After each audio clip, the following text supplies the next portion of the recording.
lot attendants who come squealing up in his little red truck. Apparently they give them to him. He hops out of the truck like he's going to do something. He immediately recognizes me, and you see this big, oh, shit, wash over his face. He literally shoves this kid out of the way and starts apologizing. He said, Mr. White, I am sorry. I said, listen, this kid's not doing his job. He's an insolent little piece of shit, and he needs to have his ass reamed. He goes, Mr. White, he's going to have his ass reamed by me and my boss's boss. And I was like, well, I had no idea the chain of command went that deep in the parking lot.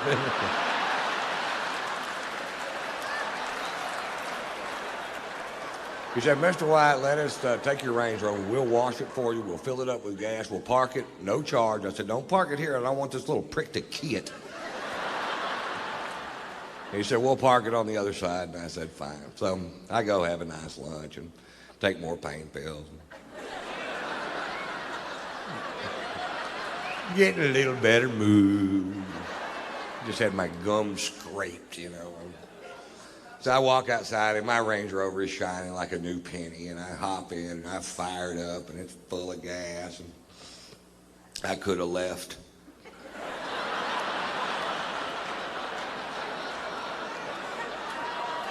But instead I drove back over there where that kid was. I rolled down my window and he rolled down his window, and I went, how'd that work out for you? Pretty good?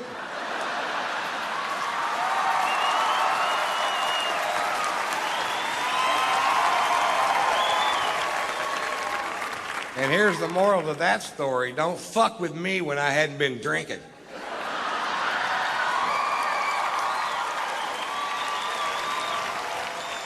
Pulitzer Prize-winning author Norman Mailer died last year at the age of 84 years old. For the last 60 years of this man's life, he drank to excess every day. He was married 6 times. He smoked pot. He stabbed his second wife. And I've never read one of his books, but I got to tell you, I'm a huge fan.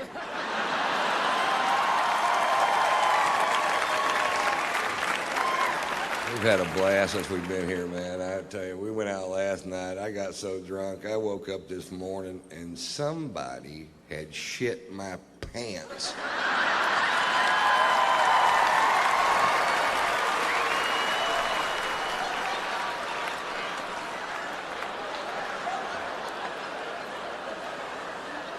I don't know who it was, but I know he eats corn.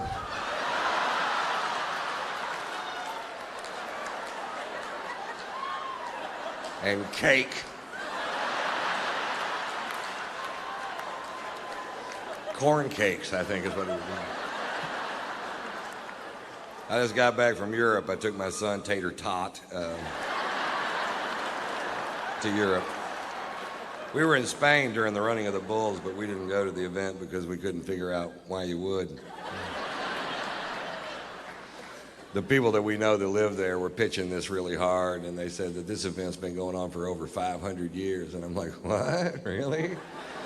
And they explained it to us. Apparently 540 years ago, a bunch of gay sailors in white suits with red scarves got all fucked up and turned loose the cattle and tried to, I'm paraphrasing.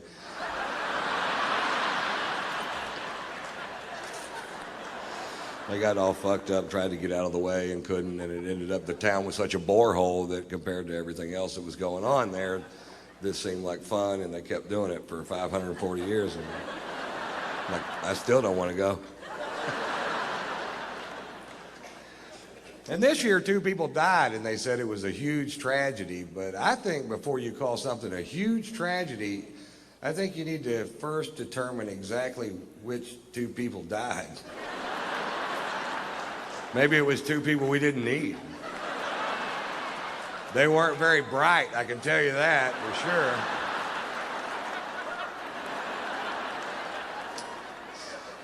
This year, a bunch of Spaniards stood up and said the event should be canceled forever because it's so dangerous. I'm like, it took you 540 fucking years. Fuck that, man. Have 2 a week. We changed the name from the running of the bulls to the thinning of the herd.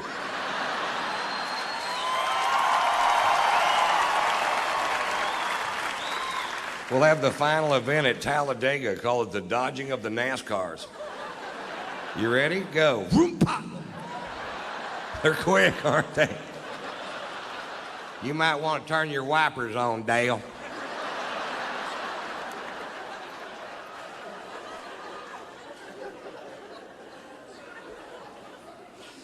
We were in London for 2 days, and I was afraid I hadn't allotted enough time to see London because it's one of my favorite cities with so much tradition and history. And we were going to get a cabbie to take us around and show us the sights, and I thought I probably should have allotted more time. But if you get a cab driver in London that's a Scottish nationalist, which is somebody that believes that Scotland and England should have no ties whatsoever, they go home every night, watch Braveheart and beat off. Mel Gibson's hitting another guy.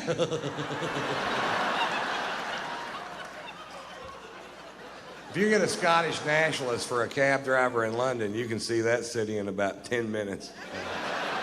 I wouldn't go to Buckingham Palace if they paid me. I changed out my guards just for pussies and what it is.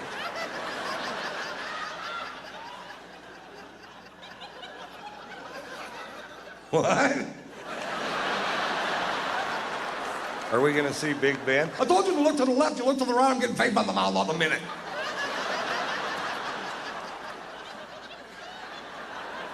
What?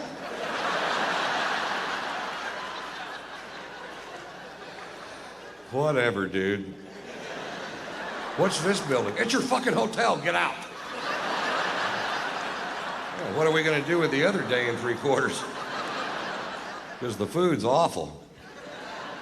It is awful, too. They took us to a place called the Fox and the Hound, and I'm pretty sure that's what we were eating. I don't know which one they were serving that night, but I can tell you this, it needed ketchup.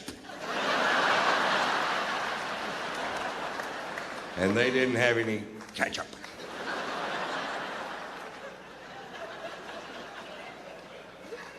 I wanted to take my son to see St. Paul's Cathedral, the second largest cathedral in the world, and it was closed because the next day was the Queen's birthday. I'm like, well, this is a church.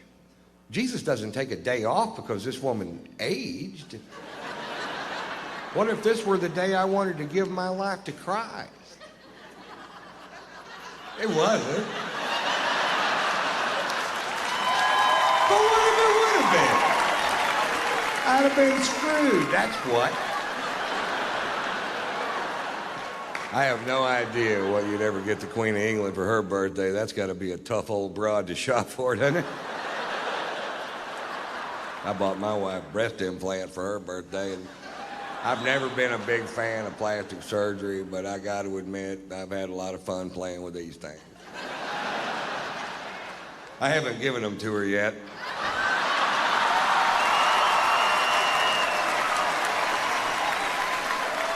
I just keep them on my tour bus and just rub them in my face. I'm glad they clean up easy.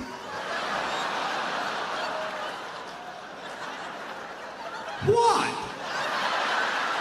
I'm just glad they're not made out of corduroy. That's all I'm saying. I'd have to have them scotch guarded.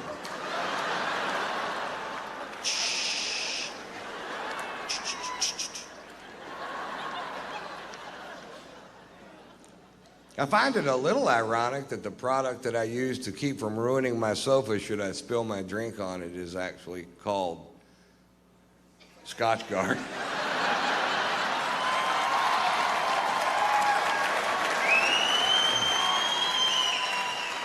Sometimes things just work out perfect. Yeah, I'm looking for a product that'll protect my sofa should I spill my scotch on it. What do you have? We've got Scotch Guard.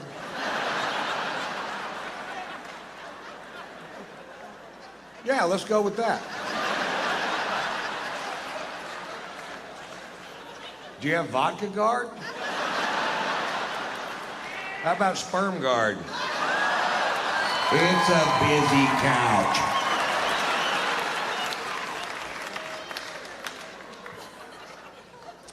I found out when I got back from Europe that I was being sued by a paper plant. That's what the lawyers are for. I don't know if you've ever driven by a paper plant, but the byproduct of the manufacture of paper in this country is a stench so foul it will knock you to your ever-loving knees. Crown Paper in Houston, Texas is suing me because I said on stage in Houston, Texas that Crown Paper was making the town stink. Like I let some big cat out of the bag. Oh, we didn't know it stunk till you brought it up, Ron. Come to think of it, it smells like a hard-boiled egg fart in this town. Is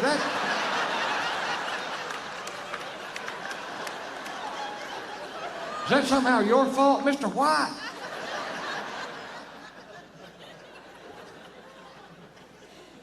The reason I brought it up, I'm from Houston, and as a child, I lived literally in the shadow of this paper plant. And as a child, I thought the whole world smelled like that. I didn't know. And the first time my family went on vacation to another city, I was amazed. I was like, what's that delicious smell? Oh, God, that smells like heaven and flowers mixed together. What is it? That's a sewer treatment facility. That's fetid shit. You should bottle that, send it to Houston. People can rub a little under their nose, walk right by that paper plant without throwing up their fucking lunch. And we found a new use for fetid shit. I think we all win.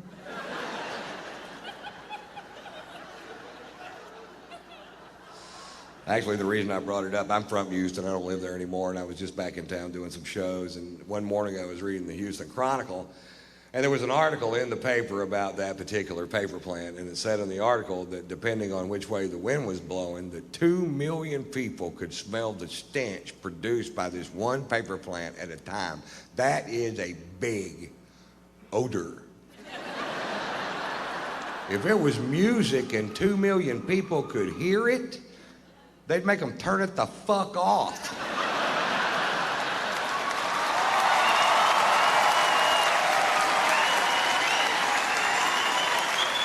Because it's a smell, it's okay? No, it's not okay.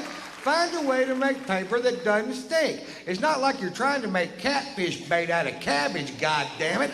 You're making paper out of wood. Paper doesn't stink, wood doesn't stink. You're doing something to make it stink. Fucking quit.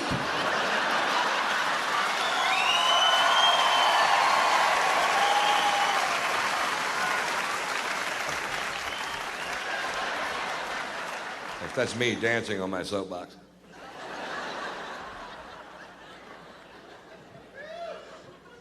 I love this country. I consider myself a patriot. I met my first wife during the Vietnam War. She was from this quaint little village outside of Phnom Penh.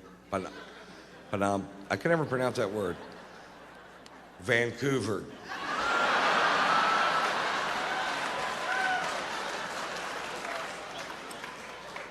It's not true. Funny, but it isn't true. I love this country. I do what I can to support our troops no matter what they've been asked to do. I don't have to agree in advance with the mission to support the young men and women who do my bidding.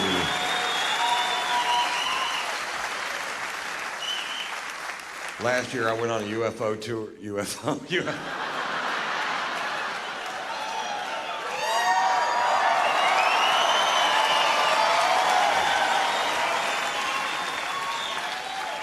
That's good, Ron. I went on a UFO tour, which not a lot of comedians are asked to do. Because the jokes translate so poorly from one planet to the next.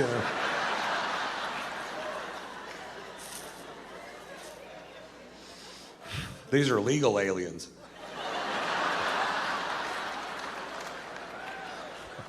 But oddly enough, they still speak Spanish.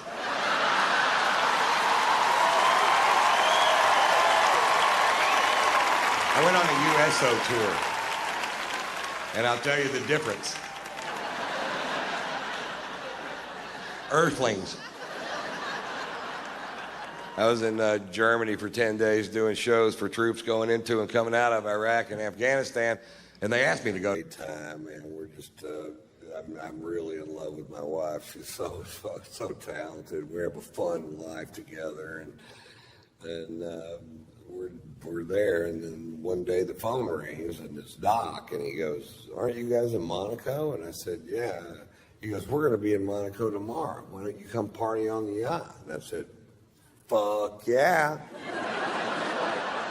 Which is what you say if somebody says, you want to come party on the yacht? You go, fuck yeah. In fact, let's try it one time. You want to come party on the yacht? Fuck yeah. I don't have a yacht. So I was like, yeah, fuck, this is great, man. We're excited. We were down there. We were staying at the Fairmont Hotel overlooking the little yacht harbor in Monaco. Very cool place. And we were down there looking at the yachts the day before, going, wouldn't it be cool if you knew somebody that had one of these things? You could just hop on it and fucking throw it the fuck down. And it's everybody's yacht, man. This is yacht heaven. This is Steve Wynn's yacht. Prince Albert of Monaco's yacht. This is that Russian dude with the tiny giraffes.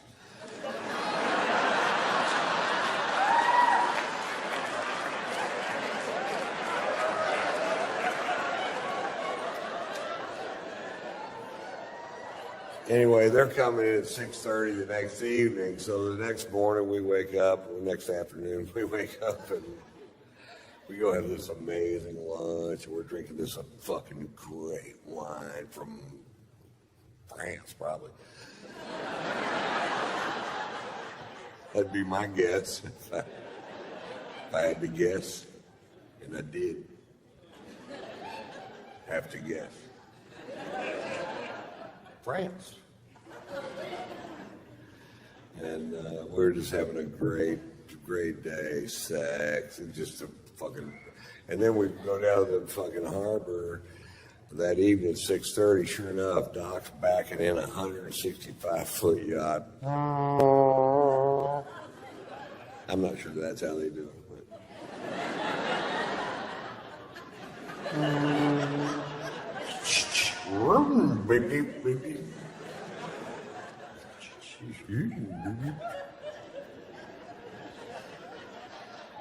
So the only way to get on the yacht is to walk on this gangplank to get on the yacht. And I'm walking on the gangplank going, nobody's stopping me.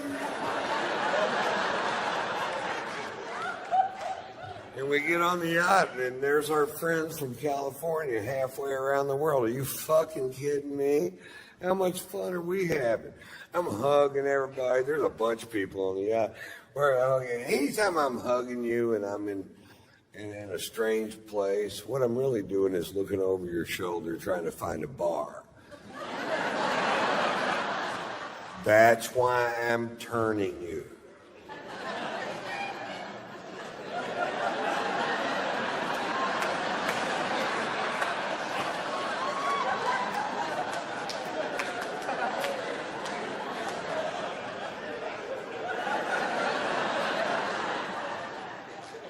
I see the bar, and right in the dead front center of the bar is a bottle of famous black grouse, which is a scotch I started drinking when I was in Scotland for the Open Championship at Turnberry. And you start looking at what the Scots drink, and that's what they drink, and I'm like, oh, fuck, yes. And there they had a bottle of it on the fucking, it's kind of hard to find. And the bartender poured me a big old glass of whiskey, way bigger than this one. And I'm like, I'm in such a great mood. It tasted better than I ever tasted any fucking scotch ever. I'm like, oh, good Lord. What is that? That tastes like butter, honey, aged in Lindsay Lohan's pussy.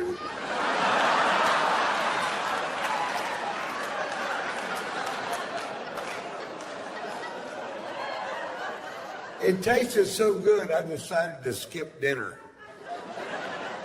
and just have a couple more of them. I mean, scare me up another one of these. How about one more? All right. I hadn't had a drink since lunch. I was fucking thirsty. I was going at it, you know. And Doc noticed I was really drinking hard. And he goes, boy, you're really drinking tonight, Ron. I said, yeah, Doc, some nights it just tastes like spring water. He goes, why don't you just drink spring water, Ron?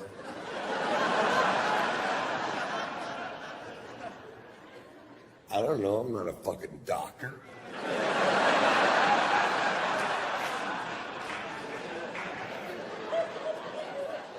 So this is going on for fucking hours. Now they really love Margo. They really love my wife, Margo. Margo's sung on Dr. Phil's show a few times, and they go everywhere to see her. And Margo's a 4.5 octave classically trained opera singer that sings rock and roll and jazz and whatever. She's been singing here for years. And Robin McGraw loves to goad my wife into singing, and my wife loves to be goaded into singing, so they make a great little fucking team. And so we're on the back of this yacht, and Robin goes, "Come on, Margo, sing for us." And Margo gets up. There's people on the back partying on all these yachts, and there's bars on the pier, people out there. And Margo gets up and she sings. They love jazz in France and Monaco. They have jazz clubs all over the place. And she gets up and she sings a jazz standard at full voice, which I don't get to hear her sing at full voice. She sings around the house, but not at full voice. And when she sings at full voice, it makes me cry. And, oh no. And she finishes the first song at full voice, and people stand up on the back of all these yachts and start cheering. They go, "Yeah!" And I'm like, "Oh, how cool is this, man? They really dig jazz. I forgot how much they dig jazz." She gets up and sings another song, fucking screaming. And then people are gathering up around the back of the boat. By song 4, there's 400 people behind the boat listening to her sing. You could hear a pin drop, just like this, pin drop. And she's just killing it. And I have a little secret. I am fucking hammered, man. I am so drunk. I can't even believe it my fucking self how drunk I am. I'm like, Jesus Christ. And I'd get a drink and I'd take one little sip out of it and I'd talk to somebody, I'd look back and it's empty. I'm like, anybody else drinking out of this glass?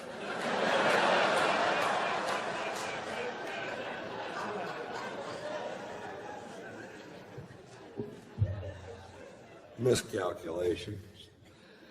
Anyway, she does, I don't know, 7 or 8 songs, and she goes, "Okay, guys, that's enough." And she sits down, and Doc goes, "Well, Ron, you want to do something?"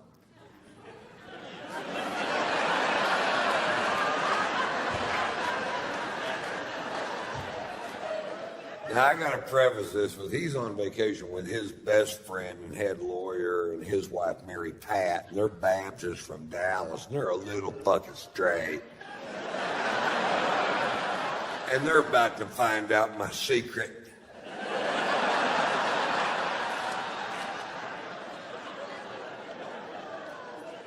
About 20 years ago, I was doing a bit that was so vile that I only did it for about a week, and I just quit doing it. I'm like, this is not the direction I want to take my crowds or my show.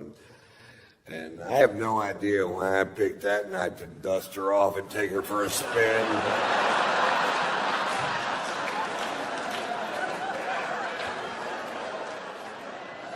The other day I was tit-fucking Mamie Eisenhower. Right before I came, my dick slipped and went straight down her tracheal tubes. Here's the moral question. Do you pull out or dump a load into her lungs? Yachts are pulling up anchor on both sides of us as fast as they can pull them up. They're leaving the harbor so fast there's a surfable wake. There's a stampede of tiny giraffes diving off the pier, swimming towards the ocean in certain depth. People are pulling their kids off the pier. I went, "I don't think they hurt me. I'm going to do it again." Doc goes, "That's enough out of you, Ron." And Margo's tapping me out. Ever been It's time to go. She's seen it. Come on, honey, let's just go back to the hotel. It's time for us to go. Come on, baby. Baby, let's just go back to the hotel. Come on, Ron.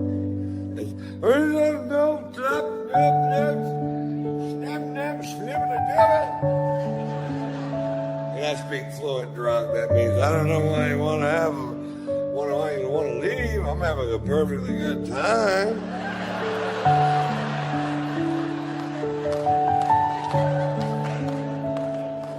Turns out there was a consensus.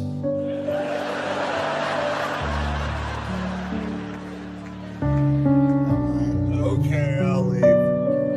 Now, the only way to get off the ship is to walk back off that gangplank, and at the end of the gangplank, there's an 18-inch drop-off, and my wife's in front of me, Margo's in front of me, and I get to the end of the gangplank. Doc goes, "Big step, Ron." I said, "Thanks, Doc," thinking I made a big step towards something. Fuck, I don't know. He's a big trichologist, not me.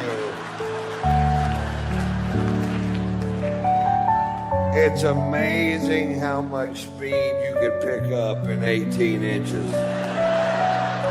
It's nothing like falling over on the same level that you're already on. I slammed down to that fucking pier. I landed square on this elbow, dislocated this shoulder, put a 4-inch gash down the back of my arm, and I was so drunk I just bounced off that pier.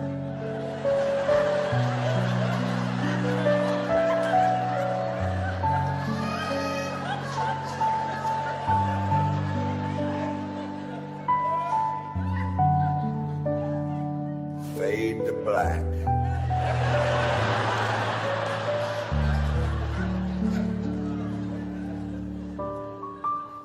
I wake up the next morning with the shoe buddies.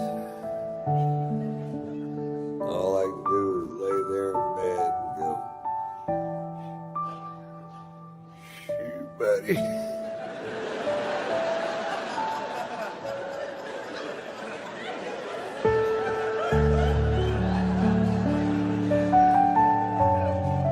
Can't move my shoulder.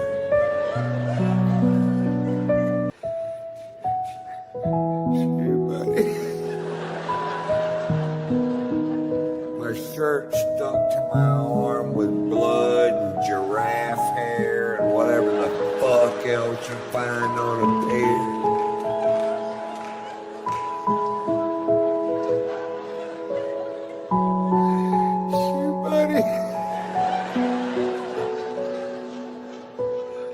I have a wet Jolly Rancher in my armpit.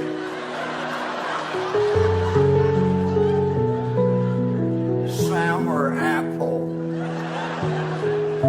I had to cut it out with a pair of scissors. You almost can't eat them after that.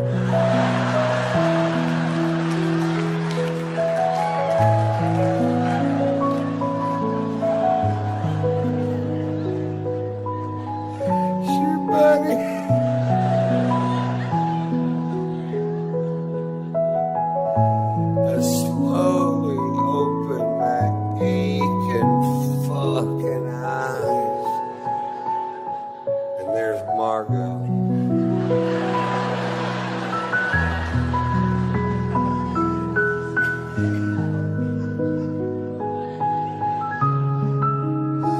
What happened?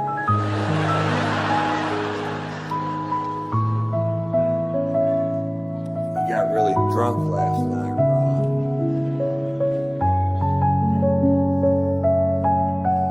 What did I do?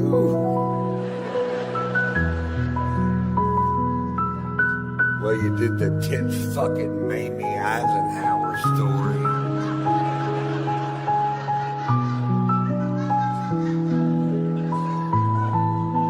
Did Mary Pat laugh?